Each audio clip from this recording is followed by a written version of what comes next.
السلام عليكم ورحمة الله وبركاته. أيها المشاهدون الكرام، أهلا بكم في قناتكم الخاصة الفكر والنظر.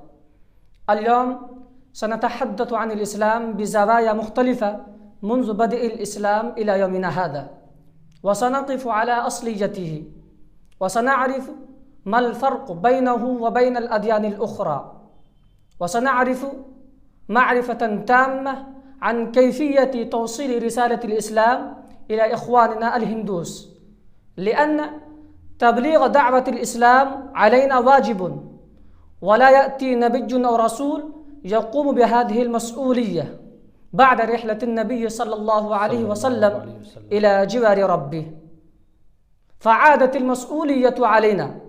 ولم لا؟ نحن العلماء ورثة الأنبياء، والأنبياء لم يورثوا دينارا ولا درهما. وسنعرف أيضا كيف يمكننا أن نفهم غير المسلمين الإسلام ولوازمه الأصيلة، وكذلك سنعرف فكرة غير المسلمين عن الإسلام والمسلمين والتعامل معهم في ضوء الكتاب والسنة مفصلة وموضحة بإذن الله تعالى. فهيأ بنا نقوم بإجراء الحوار في موضوع الإسلام. الحمد لله، اليوم معنا العالم الجليل الشيخ الدكتور محمد شهاب الدين الندوي الأزهري حفظه الله ورعاه، الأمين العام بفرع الهند للمنظمة العالمية لخريجي الأزهر الشريف. مرحبا بكم الدكتور في هذه القناة الفكر والنظر. جزاكم الله خيرا. نبدأ الأسئلة. نعم. السؤال الأول: ما هو الإسلام وحقيقته الأساسية؟ وكيف يتميز الإسلام من الأديان الأخرى في ضوء الكتاب والسنة؟ أريد التوضيح من حضرتكم. نعم، بسم الله والحمد لله والصلاة والسلام على رسول الله صلى الله عليه وسلم. لقد طرحت إلي 3 أسئلة في سؤال واحد.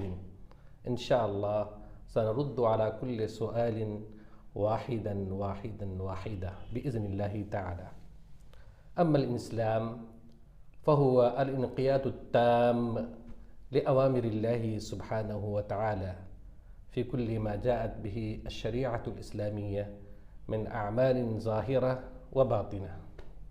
وأما حقيقته الأساسية فهو الإحسان، لأن العبد المسلم يتقن العمل لله سبحانه وتعالى ويبذل قصارى جهده لإجادته ليصبح ذلك العمل على أكمل وجه ما يمكن، فهو خبير بذاك العمل ويتابع العمل بكل دقة متناهية.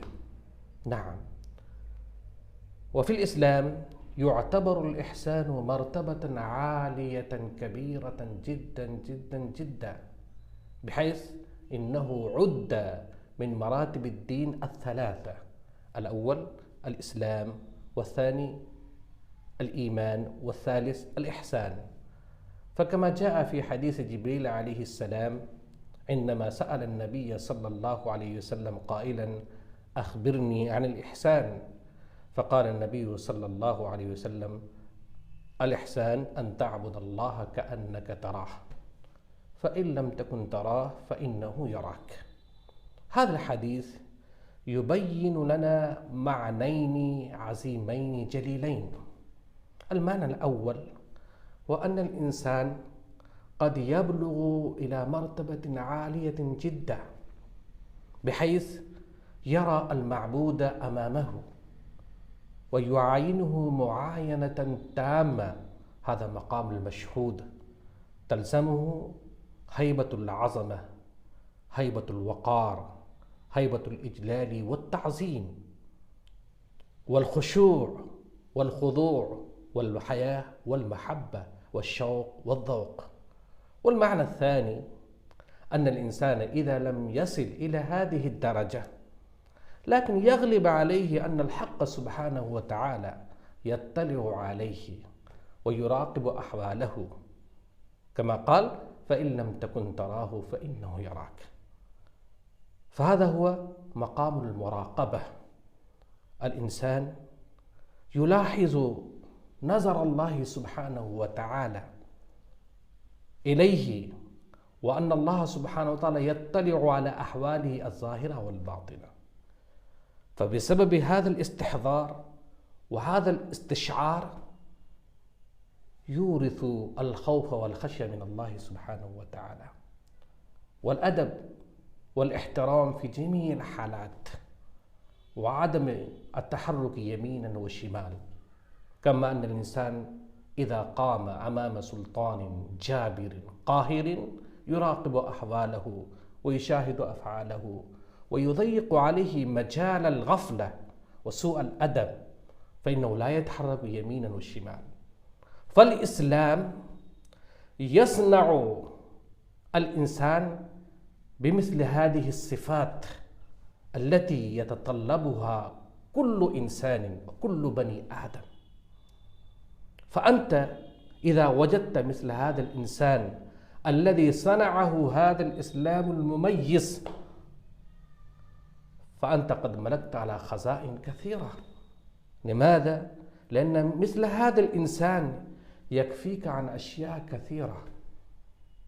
الإنسان الملتزم بحديث النبي صلى الله عليه وسلم والمستحضر بمعاني هذا الحديث التي تلوته أمامكم، فإن هذا الإنسان الوحيد أو إن هذا الإنسان وحده يكفيك عن الحراس، يكفيك عن البواب، يكفيك عن الشرطيين، يكفيك عن تكلفات باهظة في المراقبة، يكفيك في الأوقات الكثيرة التي تبذل لهذه المراقبة، يكفيك عن الفلوس الكثيرة التي تهدر لأجل هذه المراقبة، لأنك وجدت مثل هذا الإنسان. فهذا الإسلام هذا الإسلام حقيقته أنه يصنع مثل هذا الإنسان المتميز. ثم ميزة الإسلام عن غيره من الديانات الأخرى، هذا هو الجزء الثالث من سؤالك المحترم. نعم، أن الله سبحانه وتعالى لا يقبل دينا غير هذا الدين، فقال عز من قائل: ومن يبتغي غير الإسلام دينا فلن يقبل منه. وهذا هو دين جميع الأنبياء والمرسلين. وأيضا مما يميز هذا الإسلام عن غيره من الديانات الأخرى بأنه يوافق الفطرة السليمة التي تخضع لخالقها عز وجل وتذل لربها عز وجل. فهذا الإسلام ينسجم مع متطلبات البشر ومقتضياته وحاجاته، وينظم شؤونه وأحواله ويتلائم مع طبيعته ومزاجه، على عكس الديانات الأخرى أو خلاف الديانات الأخرى التي ملئت بالمتناقضات وما يصادم فطرة الإنسان. فالديانات الأخرى ألقت بأتباعها في أتون الحرج والضيق والانحلال والفجور والفسق. وما أحسن ما قال ربنا عز وجل عندما قال: صبغة الله ومن أحسن من الله صبغة ونحن له عابدون. فالله سبحانه وتعالى قال: أحسن صبغة وهي الإسلام. فالله سبحانه وتعالى سمى هذا الدين بالصبغة، استعارة، بحيث يظهر عليه أعماله وعلاماته وسماته على المتدين، كما يظهر أثر الصبغ في الثوب. فكذلك ينبغي على كل إنسان أن يظهر عليه أثر الدين. ينبغي لكل إنسان مسلم أن يتلون بلون الدين وفق هذه الآية. ينبغي عليه أن يتصبغ بصبغ الدين نظرا لهذه الآية الكريمة. وكفى الإسلام تمييزا وفخرا بأن الله سبحانه وتعالى سمى هذا الدين مسبوغا بلون الله وبصبغة الله سبحانه وتعالى. ونحن نعرف جميعا أن أكبر الميزة وأكبر الصفات للألوان التمييز والتفريق. فهذا هو الأسود يتميز عن الأحمر ويتميز عن الأبيض، وذلك الأبيض يتميز عن الأخضر، وذلك الأخضر يتميز عن الأصفر، وكذلك عن الأزرق. إذا الله سبحانه وتعالى سمى هذا الدين صبغة الله، فهذا يكفي لتمييزه ولعلوه ولاعتلائه على غير من الديانات بأن الله سبحانه وتعالى هو الذي ميز هذا الإسلام بهذا القول، فقال صبغة الله ومن أحسن من الله صبغة ونحن له عابدون. ينبغي لنا أن نلتزم ونتصبغ ونتلون بلون الدين وصبغ الدين بإذن الله تعالى. وجزاكم الله خير. نعم.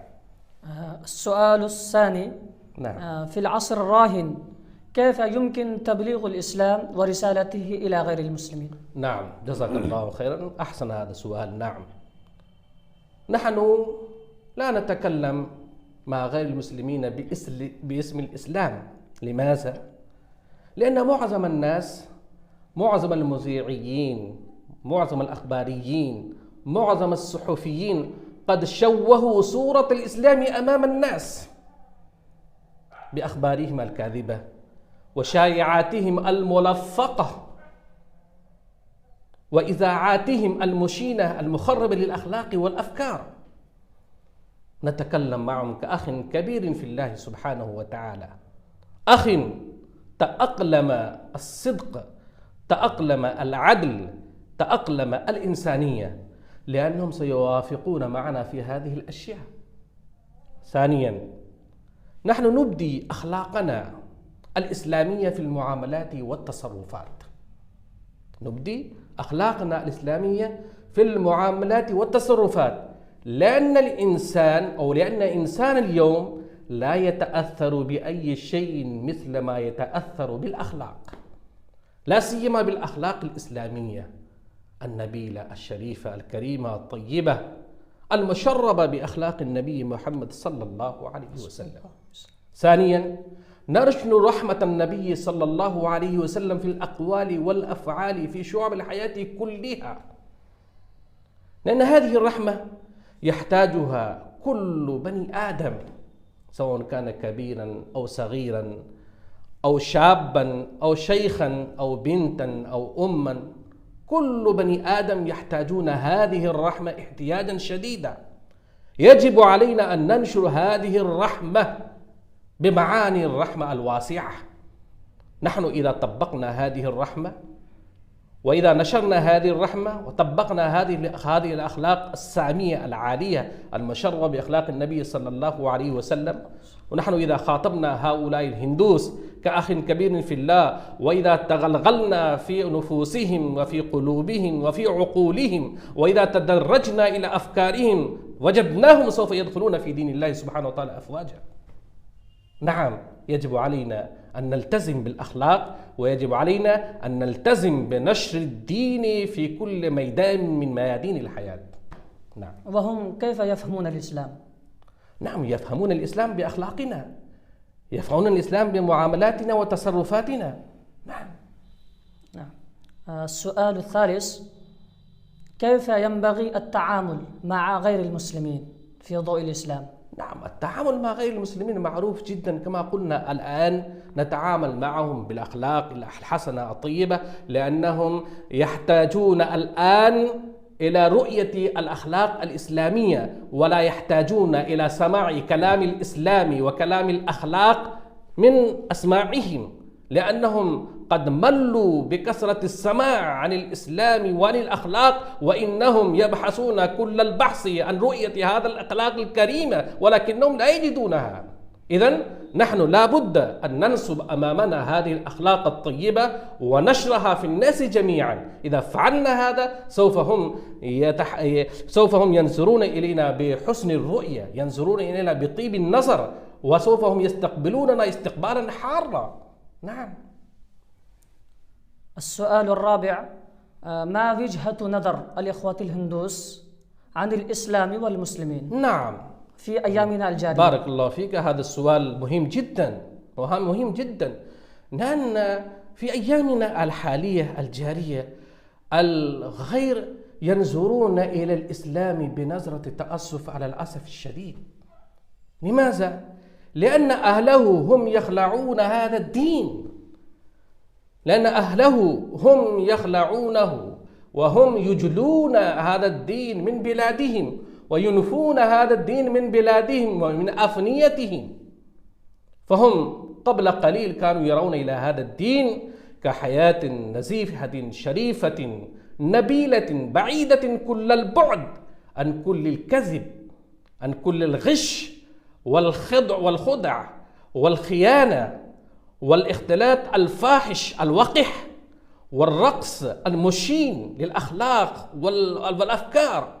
ولكنهم الآن ينظرون إلى هذا الدين كمظلوم، وهم يعتبرون أن الإسلام هو أكبر المظلوم بأيدي المسلمين في بلادهم، أو بأيدي بعض سكان المسلمين وبعض سكان مسقط رأس الإسلام بنفسه.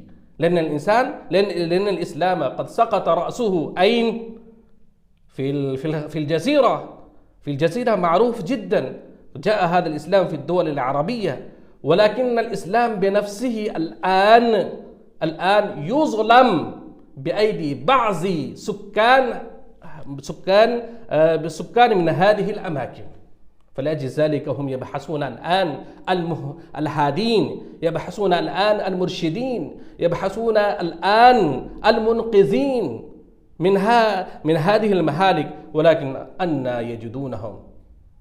فإذا ينبغي علينا كمسلمين، يجب علينا كمسلمين أن نكون هداة وتقاة، وأن نكون أعلاما لنا ولغير المسلمين أيضا. نسأل الله سبحانه وتعالى أن يهدينا إلى الصراط المستقيم، وندعو الله سبحانه وتعالى أن يهدينا إلى ما يريده ويبتغيه سبحانه عز وجل. نعم، جزاك الله خيرا. نشكر الشيخ الدكتور محمد شهاب الدين الندوي الأزهري حفظه الله ورعاه شكرا جزيلا أنه أعطاني فرصة ذهبية للحوار. بارك الله فيكم وجزاكم الله خيرا وأحسن الجزاء. من الذي لم يشترك القناة حتى الآن، من فضلكم اشتركوا معنا في هذه القناة الفكر والنظر. أخوكم محمد غفران الرحماني من إدارة الفكر والنظر، والسلام عليكم ورحمة الله وبركاته.